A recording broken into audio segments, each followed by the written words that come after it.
I have dedicated my professional career to the study and control of arthropods.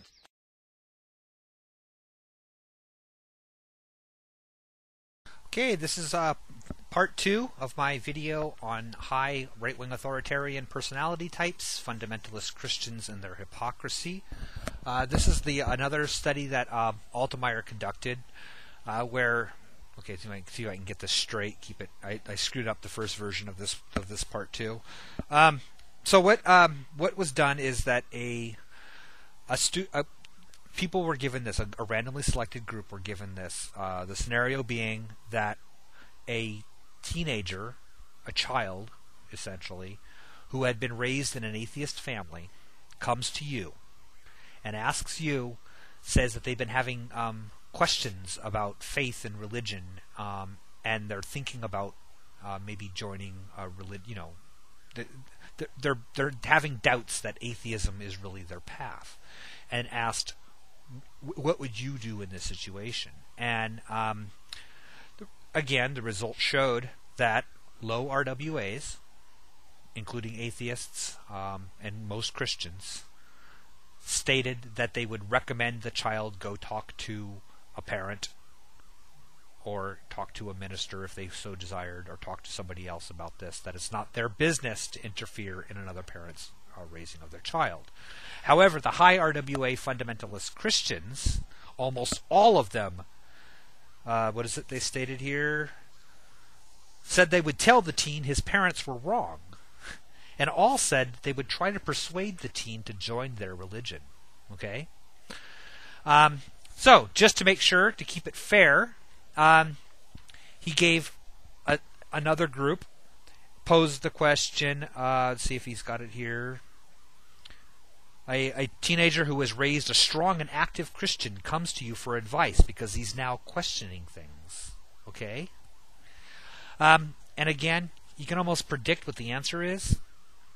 The low RWAs, including Christians and atheists, stated that it wasn't their place to interfere with this, how the parents have raised this child, and they recommended that he go talk to somebody, talk to a minister or a friend or somebody else about this question. They didn't believe it was right to try to change this kid's mind or to influence this kid, even though 2/3 in Canada and in the United States, and 1/2 in Canada believed, they thought it would be better if the kid became an atheist.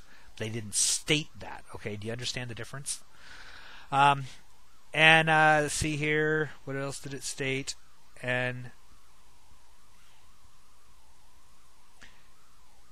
78% of the high RWAs stated that proselytizing would be wrong in this case because it was not anybody's right outside of the parents to tell this kid what to do. Meaning, remember, the same group of people who said they would try to convert an atheist teen, bring them to their church, also say it's wrong to interfere in a parent's right to how they raise their children, when it's the other way around. I guess the hypocrisy of it is, it's phenomenal. Essentially, people, fundamentalist Christians, I'm not going to leave out hard areas, just look at fundamentalist Christians, believe, they always talk about stay out of our lives, keep the government off our backs. That's the whole conservative neocon line. Let us raise the kids the way we want to. All these, you hear it all over YouTube. You hear all this kind of stuff. Keep out of our business.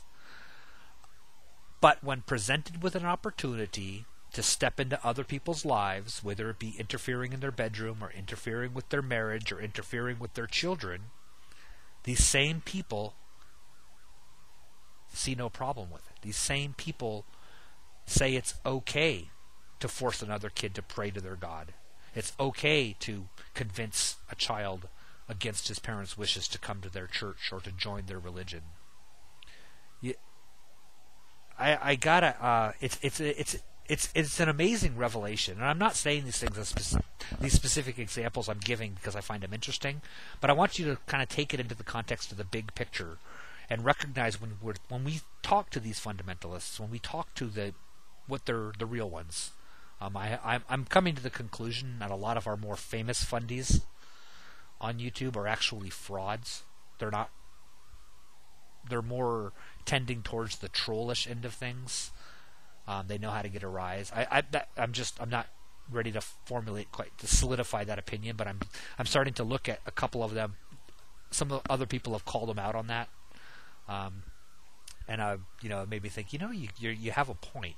I'm really questioning if they really believe what they say, or if they're just not exaggerating their opinions to get a reaction. But real fundamentalist Christians, real high right-wing authoritarian personality types, hold these beliefs. They hold these contradictory beliefs that when it comes to interfering, when it comes to changing somebody else's kid's religious belief, they believe it's their right, but then they strongly hold that it's nobody's business to tell them how to raise their kid, that there's nobody's business to tell the kid to try to convert their kid to another religion or to no religion. This is a really, really significant kernel of insight into the mindset that we're dealing with here, and I think it's it's something to think about. I'd love to hear what you guys think about it. And again, I'll put the link up in the sidebar to Bob Altemeyer's book. I've got a number of his other books. It's an amazing bunch of research, and I really urge you to look into it. I think it's not anti-fundamentalist or anti-RWA. I mean, that's what I didn't get out of it. I actually, respecting them isn't the right word, I actually empathized with them a lot more after reading it, meaning I understood their position better. It dismantled some of my dislike for them and made me turn that more towards a bit of a pity, because I see their handicap better. I mean, it illustrates what things they lack, and I felt a lot sorry for them after that fact. So anyway, I'm sorry, I'm going to ramble on and on and on here. So you take care, and goodbye.